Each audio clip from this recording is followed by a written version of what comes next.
Recently across China, a series of disasters have occurred triggered by shoddy construction, colloquially termed Tofu-Dreg projects.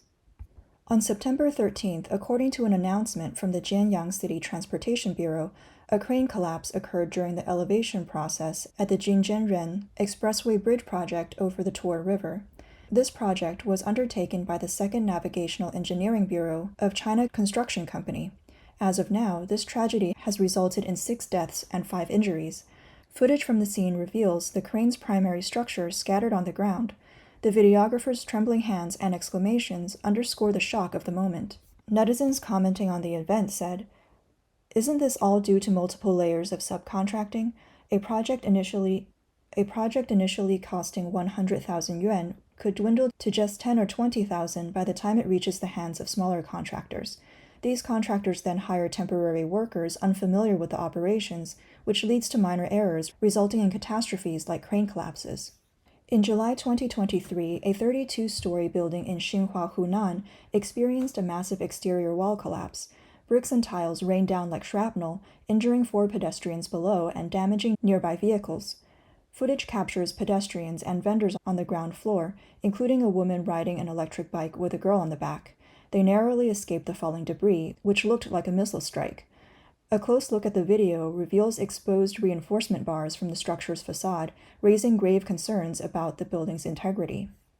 Video footage shows a woman noticing chunks falling from a nearby building and quickly grabbing her child to take cover, while nearby cars are pockmarked from the debris. The video shows a tall building, seemingly dozens of stories high. From the video, it is evident that parts of the building's facade, including exposed reinforcing bars, have crumbled away, raising significant concerns about the structure's quality. Such shoddily constructed projects are termed Tofu-Dreg constructions. Records indicate that since 1998, numerous buildings across mainland China have been exposed for poor construction quality or for having accidents, often as a result of official corruption. As a result, this term has gained widespread use to describe such subpar constructions. Tofu-Dreg projects remain a widespread issue in China. Many of these structural issues are only discovered after disaster strikes. Regrettably, countless lives have been lost over decades due to these Tofu-Dreg constructions, yet they haven't garnered significant attention from the government. So tragically, history repeats itself. On July 23rd, in Qiqihar's 34th Middle School, the gymnasium roof collapsed, resulting in 11 deaths, including female volleyball team members and their coach. The local government's inadequate response ignited widespread outrage among Qiqihar citizens.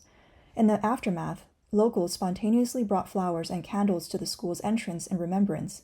A devastated man who trained alongside the deceased was seen kneeling and mourning, saying, "I've come to see you all. Farewell, coach. In the next life, I'll still be your training partner." On-site footage showed the gymnasium's roof entirely caved in, leaving only the surrounding walls intact. Reports indicate that at the time of the accident, 19 individuals were inside, with only 4 escaping unharmed. Investigations revealed that a construction company responsible for an adjacent building project had stored expanded perlite on the gym's roof. Perlite is a thermal and acoustic insulation material that expands and increases in weight when wet. Heavy rains thus led to the roof's collapse. A video of a grieving parent at the hospital went viral. The parent expressed strong dissatisfaction toward local authorities and the hospital for failing to communicate with families even 5 hours following the accident. While parents anxiously awaited updates, arriving police and local officials were either preoccupied with maintaining order or continuously reporting to their superiors, with no one addressing the parents' concerns. In one video, a father lamented, "This is the current state. They told me my daughter is gone. I said we haven't recognized her yet. The children were covered in dust, dirt, and blood. I asked for a chance to identify her, hoping it wasn't my child." Tragically, no official response was provided. As China's August 1st Army Day approached, memorial items outside the 34th Middle School were swiftly cleared away by authorities. Adding insult to injury, the school's released commemoration statement on July 29 was found to have plagiarized content, leading to sharp criticisms online. The pain, anger, helplessness, and sorrow typically associated with war have been vividly exhibited in these Tofu-Dreg construction-related disasters. Since 2023, such accidents have been frequent in China, forcing some people from their homes, leaving others indifferent, while many face tragic consequences. China's real estate and construction boom since the 1990s has produced such hastily executed projects. Corruption, shoddy work, and negligence have become defining features of Chinese construction. Often, people's life savings are invested in homes they dare not inhabit.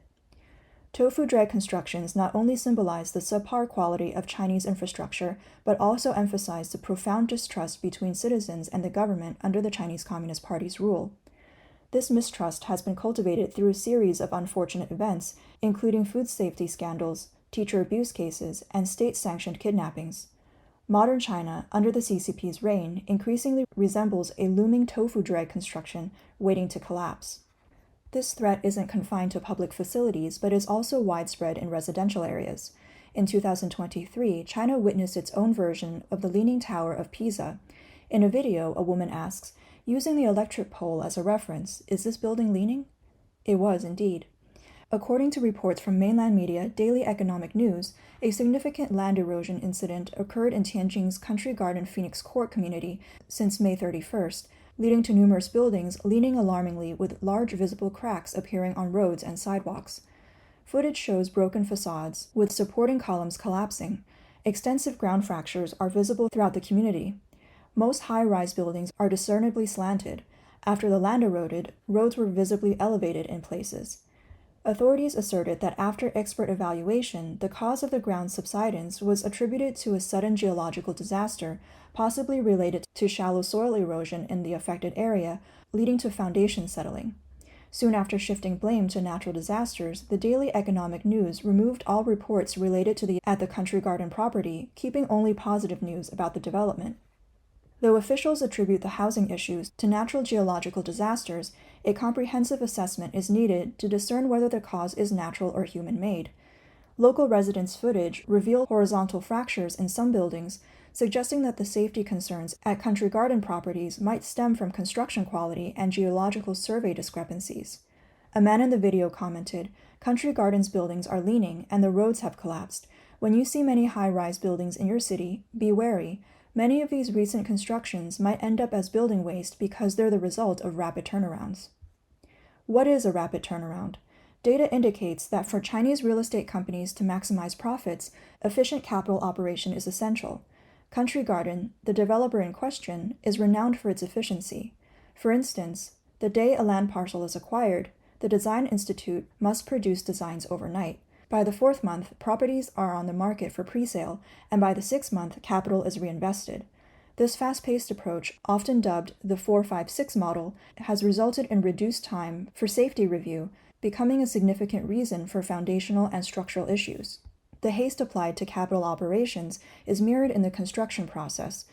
Signage at Country Garden's construction site reads, quote, "Work as usual in light rain, continue working in heavy rain, speed up on clear days, work with lights on at night. We won't rest until the earth explodes and not until the universe reboots." Industry insiders believe that while compressing construction schedules, construction quality and safety standards are compromised. Typically, reinforced concrete structures in Chinese high-rises should be constructed in clear weather to ensure concrete dries and sets properly. Constructing during rain can compromise the concrete's strength, resulting in tofu-dreg constructions. Despite this, Country Garden's blatant disregard for construction norms indicates severe shortcomings in China's construction safety regulations. Construction safety issues in China are prevalent, often resulting from rushing to meet deadlines, accelerating capital turnovers for high profits, and cutting necessary expenses. Buildings constructed this way sometimes even explode unpredictably. In 2008's Wenchuan earthquake in Sichuan province, many lost their lives due to tofu-dreg constructions. According to UNICEF, about 12,000 schools in Sichuan were damaged during the earthquake, accounting for 1/7 of all local school buildings.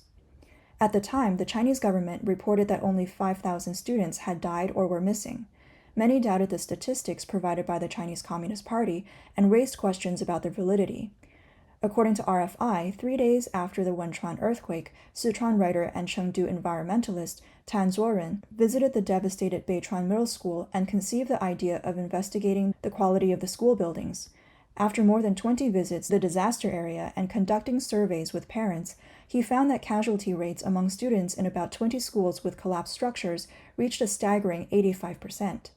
The government's construction standards for schools require, quote, "no cracks in minor quakes, no collapse in medium quakes, and remaining intact in major quakes." Tan Zuoren questioned whether these schools met construction standards and whether they were linked to shoddy construction. He urged authorities to investigate thoroughly. However, rather than conducting an investigation, the authorities arrested Tan. In February 2010, he was sentenced to 5 years in prison for inciting subversion of state power. Notably, the judgment only mentioned his public commemoration of the Tiananmen Square incident and made no reference to his investigation into the poorly constructed schools. According to The Diplomat, nearly 70,000 victims were reported, with 20,000 students perishing in collapsed school buildings. Data suggests that these buildings were mostly constructed during China's economic boom in the 2000s and at a low cost. In contemporary China, the safety of such hasty constructions remains a concern. Sculptor Chen Weimin noted, "These Chinese Tofu-Dreg projects cannot withstand earthquakes. Their structures are inherently flawed. Even a slight shake can bring down a building. The damage in China is magnified many times compared to other countries. Such a quake in Japan or the US wouldn't cause buildings to collapse." Globally, China had earned the title of infrastructure fanatic, with many countries drawn to its construction speed and volume. The Wall Street Journal reported that in the past decade, China provided $1 trillion in loans to countries along its Belt and Road Initiative aimed at expanding China's influence across Asia, Africa, and Latin America. According to World Bank data, China's loans amounted to the sum of all other government loans combined. As reported by the Wall Street Journal, the Coca-Codo-Sinclair hydroelectric plant, situated near an active volcano, was Ecuador's largest infrastructure project ever. This Chinese-funded behemoth was crucial for Beijing, and Chinese leader Xi Jinping attended the project's completion ceremony in 2016 via video conference. However, China's Belt and Road projects have faced criticism for subpar construction quality.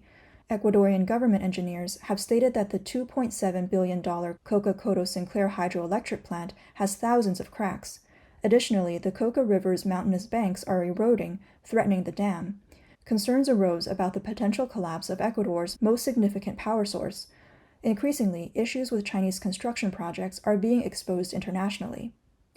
For decades, domestically and internationally, as shoddy projects come to light, trust in Chinese construction wanes.